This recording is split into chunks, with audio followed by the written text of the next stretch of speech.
Olá, meu nome é Anaí Floriano Vasconcelos e eu vou apresentar o trabalho Contribuições da Ciência Cidadã para o Gerenciamento de Riscos de Inundações, o caso de Campina do Monte Alegre, em São Paulo. Esse trabalho foi realizado em coautoria com Jaqueline Carolino Santos, Gabriela Gonçalves Silto, Pedro Ramos Galvão, Maria Clara Fava, Frederico Carlos Martins de Menezes Filho, Carlos Eugênio Pereira, Hélio Rodrigues Bassanelli e Javier Tomazella e foi financiado pelo CNPq. Primeiramente, apresentemos o contexto histórico de Campina do Monte Alegre, onde existem as etnias Guarani, Tupi e Caigangue, e foi passagem e pouso para os tropeiros. Primeiramente, eram terras de São Roque, no início dos anos de 1900. Depois foi campo de batalha da Revolução Constitucionalista e palco dos relatos apresentados no documentário Menino 23. Em 1991, o município foi emancipado politicamente. A Bacia do Alto Paranapanema se localiza no sudoeste do estado de São Paulo, possui 761 mil habitantes, 34 municípios e quase 23 mil quilômetros quadrados. O seu clima é subtropical úmido e predominam a Mata Atlântica e o Cerrado. As cheias na Bacia do Alto Paranapanema são recorrentes, como podemos observar nas imagens de Campina do Monte Alegre e Buri apresentadas nesse slide. Existem estações de monitoramento pluviométrico e fluviométrico, mas elas são escassas e não possuem grandes períodos de operação, e elas possuem também muitas falhas, o que dificulta o monitoramento dessas chuvas e o gerenciamento do risco das inundações na bacia. Nesse contexto, a ciência cidadã apresenta-se como uma alternativa para levantamento de informações sobre as inundações que ocorreram na bacia e para colaborar com o gerenciamento de risco de inundações. Para isso, foram realizadas algumas entrevistas com questionário semi-estruturado de janeiro a abril de 2023 em 100 imóveis no município de Campina do Monte Alegre, em uma área que costuma sofrer inundações. Foi possível realizar 32 entrevistas, sendo que destas 16 ocupantes continuam nas habitações. Nessas entrevistas foram registrados o nível da água que foi atingida nos imóveis e em postes da região em que os habitantes costumam marcar o nível máximo das inundações. Esses registros foram realizados com o Gaia GPS, que é um aplicativo de celular. A figura apresenta os pontos onde foi possível fazer as entrevistas, tanto em vermelho quanto em amarelo, e os pontos amarelos são onde foram marcados os níveis d'água atingidos nas diferentes inundações. Essas entrevistas trouxeram relatos riquíssimos das inundações históricas na região, como essa foto de das pessoas entrevistadas, que mostra o local durante uma inundação e a comparação com o local seco, né? Então é possível verificar o nível da água que a água chegou.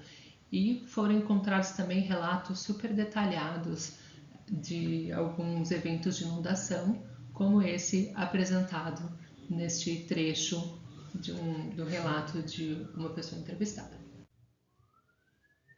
A metodologia utilizada foi a coleta das alturas d'água quando foram realizadas as entrevistas. Essas alturas d'água foram somadas à cota do terreno obtida pelo modelo digital de terreno ANADEM, e aí com isso foram obtidas as cotas de referência de cada inundação para cada local em que se obteve a altura d'água nas entrevistas. Com uma média dessas cotas de inundação, foram obtidas as cotas de inundação para cada uma das inundações históricas. Posteriormente, com essa média de inundação, foi possível fazer a delimitação das manchas de inundação no software QGIS. Na figura aqui é possível verificar uma cultura interessante da população local, que é a marcação dos níveis máximos de cada inundação nos postes em uma das ruas da região, que são apresentados neste mapa. Os dados levantados nas entrevistas trouxeram informações de inundações dos anos de 83, 89, 1990, 91, 97, 98, 2004 e 2016.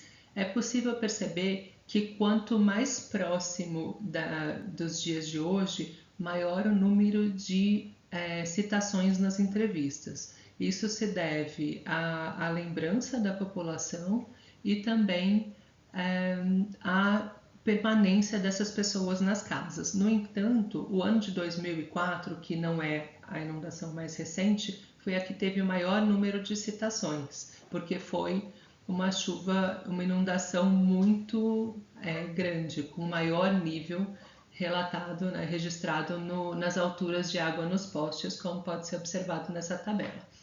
A precipitação média na bacia também foi registrada, foi calculada pelo método de Thyssen, com base nos dados das estações pluviométricas da bacia, e aí é possível verificar que não necessariamente a maior precipitação foi a que gerou maior nível de inundação, né? Isso também tem uma questão temporal e de distribuição dessas chuvas.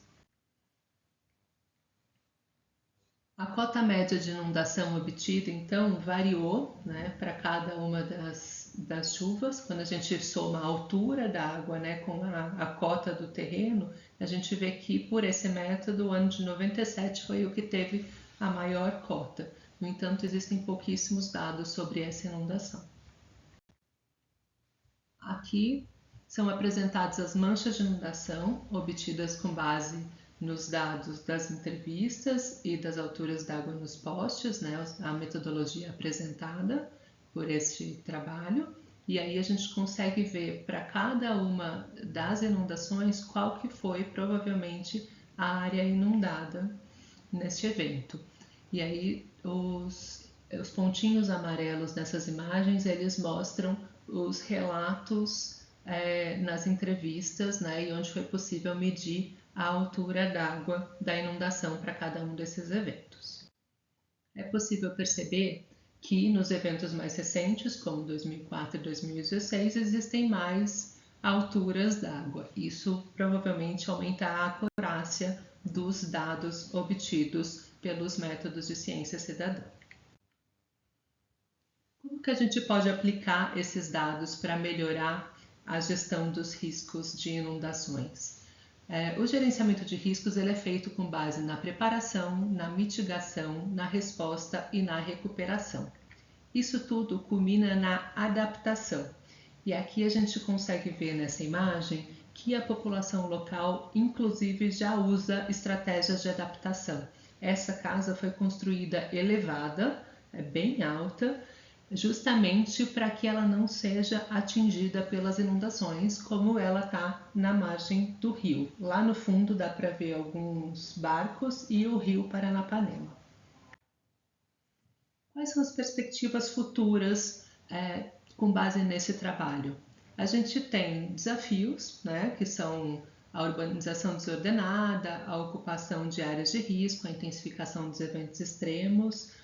A gente tem limitações, porque os modelos comumente utilizados para gerenciamento de risco de inundações, eles são complexos, a gente tem escassez de dados monitorados e a gente tem a necessidade da aplicação da Lei 12.608 de 2012.